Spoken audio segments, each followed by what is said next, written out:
महाराष्ट्रात पोलिसांची काय अवस्था आहे, पोलीस कशा पद्धतीनं वागतात, बीड जिल्हा तुम्हाला उदाहरण भरपूर आहे, पण तीच परिस्थिती राज्यातल्या सगळ्या पोलीस स्टेशनमध्ये आहे.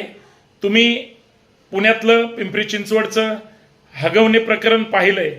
पौड पोलिसांनी सुद्धा तक्रारीची दखल घेतली नाही, आयोगाने पण घेतली नाही.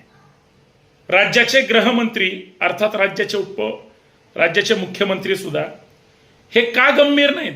राज्याचे गृह विभागाचे प्रमुख जर गांभीर्यानं सगळ्या प्रकरणाकडे पाहत नसतील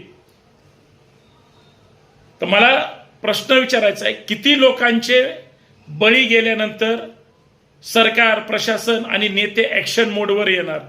एकदा तुम्ही आकडा सांगा, म्हणजे तेवढे लोक मरायला तरी तयार होतील, म्हणजे कायदा सुव्यवस्थेचा प्रश्न नंतरचे जिवंत राहिलेत त्यांना भेडसावणार नाही, ते सुरक्षित राहतील. काय धंदे.